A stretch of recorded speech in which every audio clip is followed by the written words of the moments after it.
बिस्मिल्लाहिर्रहमानिर्रहीम। अस्सलाम वालेकुम रहमतुल्लाहि व बरकातुहू।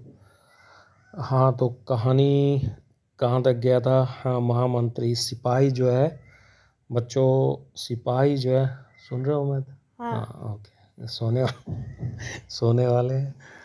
तो सिपाही जो है वो, जैसे बादशाह ने ऑर्डर दिया ना कि मिनिस्टर को पकड़ लो, तो वहाँ पर जो है ना सारे दरबारों में जैसे ही मिनिस्टर को पकड़ने के लिए गए तो सारे दरबारी देखने लगे कि भाई वो किसी ने पीछे से कहा खबरदार अगर किसी ने महामंत्री को हाथ लगाया। तो सब लोगों ने देखा कि सारे दरबारी देखने लगे कि ये डांट बताने वाला कौन है। देखा तो फौज का एक सिपाही है जो अधिकारी है, ठीक है, नायब, उसका नाम तेग बहादुर है। वो तलवार ताने खड़ा है और उसकी आंखें जो है गुस्से से लाल हो रही है। वो फौज के 3000 सिपाहियों का कमांडर था और महामंत्री का दामाद भी था। तो महामंत्री की बातें सुनकर उसका भी ईमान जागा। उसने भरे दरबार में घोषणा कर दी, खुदा तो वो है जिसने ये दुनिया बनाई, जिसके हुक्म को कोई टाल ही नहीं सकता। और ये बादशाह, तू हमारी तरह एक इंसान है। राजगद्दी पाकर घमंड ना कर, खुदा बनकर ना बैठ। तेरा बेटा सच्चा है जिसने अल्लाह को मालिक माना है। तो तेग बहादुर साहब जो थे, उन्होंने एकदम गुस्से में आग बबूला होके उन्होंने ऐलान कर दिया। तेग बहादुर की इन्हीं बातों से दरबार में सन्नाटा छा गया। अब ऑब्वियसली फ़ौज का कमांडर बोल रहा है तो कोई और थोड़ी बोलेगा। दरबारी ये सोच रहे थे कि देखें इसके बारे में बादशाह क्या हुक्म देता है।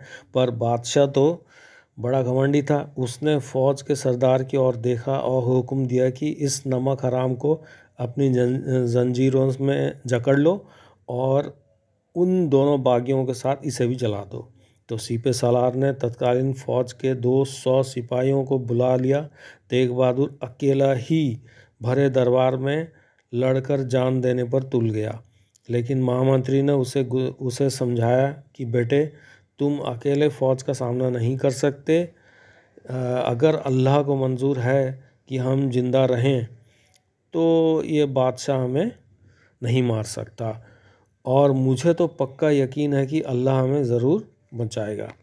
तुम इस वक्त सब्र करो और अल्लाह से दुआ करो। जाहिर बात है, खून खराबा रोकने के लिए ये ज़रूरी होता है, क्योंकि एक बंदा लड़े तो और कई 100 लोग मारे जाएं।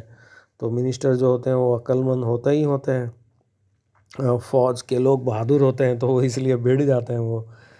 तो इसने जो है ना वो रोकने की कोशिश की, तुम इस बात पे अभी सब्र करो, वह अपने फरिश्तों के ज़रिए जो है वह हमारी मदद ज़रूर करेगा अल्लाह। तो महामंत्री की नसीहत भरी बातें सुनी तो तेग बहादुर ने सिर झुका लिया और तलवार मयान में वापस रख दी। तो इसके बाद जो है ना मिनिस्टर महामंत्री जो है उसे भी पकड़कर जंजीरों में जकड़ दिया गया। तो ये सुनकर पूरे शहर, ये बात जो है ना, ये खबर पूरे शहर में फैल गई। तो ये खबर महामंत्री की बेटी संजीदा खातून ने भी सुनी। तो पहले तो वो घबरा गई, फिर कुछ सोचकर कहने लगी, सच्ची बात तो यह है कि खुदा तो वही है जिसका आदेश कोई नहीं टाल सकता और जिसके वश में मौत भी है और ज़िंदगी भी है। तो ये सुनकर संजीदा खातून को घबराहट तो हुई, घबराहट दूर भी हो गई। घबराहट जो हुई थी वो घबराहट दूर भी हो गई। ये सोचने लगी कि कोई ऐसा तरीका होना चाहिए, कोई इस तरह से रास्ता निकालना चाहिए कि शहज़ादा फिर बच जाए और उसके साथ मेरा बाप और शौहर भी जिंदा रहे। तो अगर अल्लाह इस बार उन सब को मौत से बचा ले तो फिर यकीन है कि बहुत से लोग बादशाह को खुदा मानने से इनकार कर देंगे और बादशाह को फिर मुंह की खानी पड़ेगी। मंत्री की जो बेटी थी तो उन सब को बचाने का उपाय भी सोचती जा रही थी और अल्लाह से दुआ करती जा रही थी।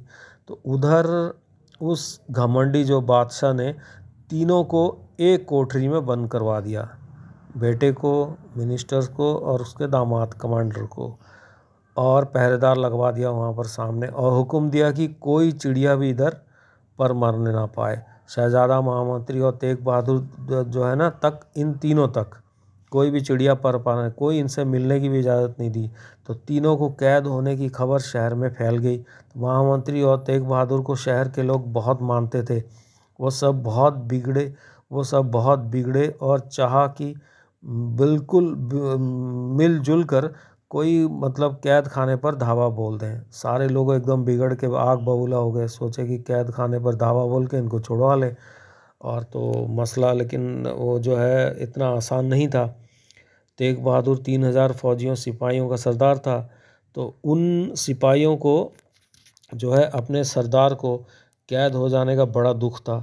तो उन्होंने भी चाहा कि बगावत कर दें और बादशाह के खिलाफ हो जाएं। तो ये खबर महामंत्री की बेटी संजीदा खातून को भी मिल गई, फिर से ये खबर। तो उसने शहर के समझदार लोगों को अपने घर बुलाया। तेग बहादुर के मातहत पदहत कुछ जो ऑफिशियल थे उनको भी बुलाया, और उनके जो एग्जीक्यूटिव्स थे, और कहा कि अगर आप लोग ये चाहें कि बादशाह से लड़कर मेरे बाप और मेरे शौहर को छुड़ा लें तो ये आप नहीं कर सकते, क्योंकि बादशाह के पास फौज है, तो उसका सामना आप लोग नहीं कर सकते।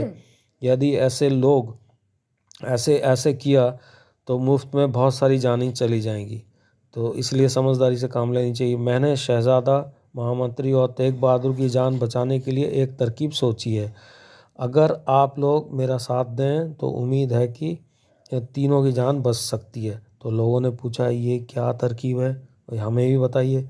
संजीदा खातून ने बताया कि मैं अभी एक तरकीब किसी को नहीं बताऊंगी। यह तरकीब आप मुझ पर भरोसा करें, मुझे पूरा यकीन है कि ये तीनों लोग जलने से बच जाएंगे।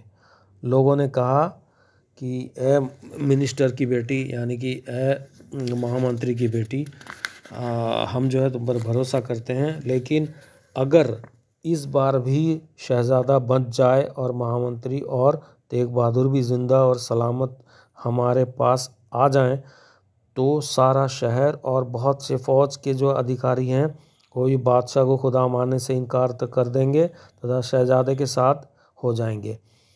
अब आप हमें ये बताएं कि आपका तरीका क्या है इसको। तो संजीदा खातून ने कहा कि आप लोग एक काम तो ये करें कि लक्कड़हारों के मुखिया और कब्रिस्तान के चौधरी को मेरे पास भेज दें, और दूसरा काम ये करें कि शहर में जाकर हर एक से कहना शुरू कर दें कि खुदा का हुक्म तो टलता नहीं, लेकिन बादशाह का हुक्म तो बार बार टल गया। तो उसने 2 बार शहज़ादे की जान लेनी चाहिए, लेकिन हर बार वो बच गया। तो अब मालूम होता है कि इस बार भी शहज़ादा बच जाएगा। तो पर ये काम आप चुपके करें, ऐसा ना हो कि आप शोर हंगामा कर दें और बादशाह आपसे सावधान हो जाए। तो लोगों ने संजीदा खातून की बात बड़े ध्यान से सुनी। सब जानते थे कि संजीदा खातून महामंत्री की तरह समझदार है और अपने शौहर तेग बहादुर की तरह बहादुर भी है।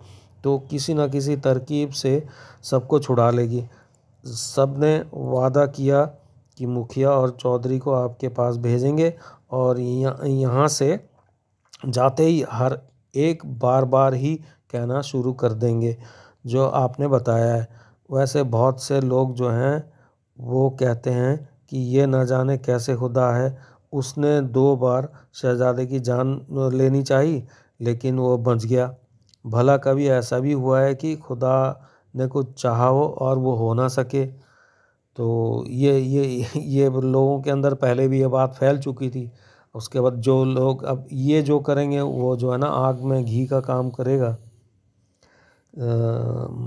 तो लोग जो हैं महामंत्री की बेटी के घर से चले गए। कुछ लोग लक्कड़हारों के मुखिया और चौधरी के पास गए तो उनसे कहा कि तुमको महामंत्री ने की बेटी ने बुलाया है। तो दोनों संजीदा खातून के पास पहुंचे। संजीदा खातून ने दोनों को अलग अलग मुलाकात की और बड़ी देर तक उनसे बातें की।